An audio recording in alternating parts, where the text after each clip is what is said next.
RC को नहीं बड़ खबर। नमस्कार बंधुगण, जय जगन्नाथ। आपण देखुचंती महावीर अपडेट्स A1।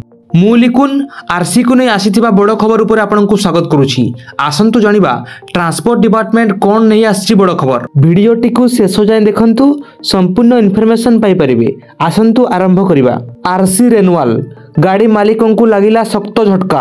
आरसी नवीकरण पई एणिकी देबे एते अधिक टंका। आरसी रेनुअल ओडिशा ओडिशार जानवाहन मालिक माने खूब शीघ्र 15 वर्षरु अधिक पुराना गाड़ी गुड़िक पई पंजीकरण प्रमाणपत्र आरसी नवीकरण पई फीस रे एक बड़ वृद्धिर सम्मुखीन होई पारंती। केंद्र सड़क परिवहन एवं राजपथ मंत्रणालयर एक ड्राफ्ट प्रस्ताव अनुଯାयी एही विकास दुई चकिया जान ठारू भारी ड्यूटी बस एवं लॉरी पर्यंत समस्त वर्गर जानवाहन को प्रभावित करिवो। प्रस्तावित फीस 20 वर्षरु अधिक पुराना यान पई गुरुत्वपूर्ण वृद्धि देखा जाई पारी।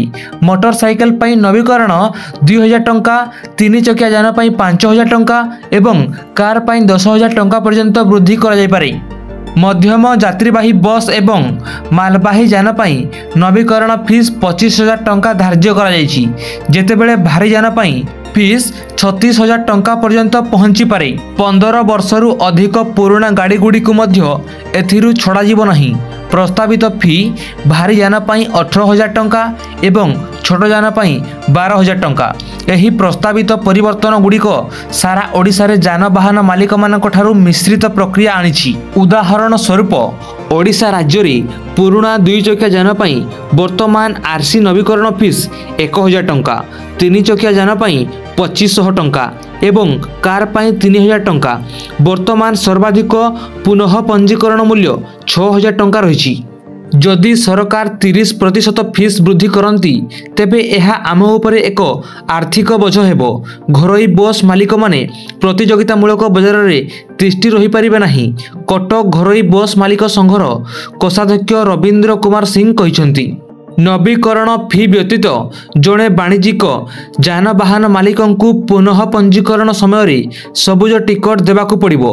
एहा सबु पुराना जानवाहन मालिक माननकू निरुत्साहित करिबा एवं जानवाहन गुड़ी को नष्ट करिबा पई जोगाजोग कराजिबारे सड़क सुरक्षा विशेषज्ञ सुब्रत नंद प्रकाश करिथिले। बंधुगण, एहा थिला आरसी को नहीं नुआ अपडेट।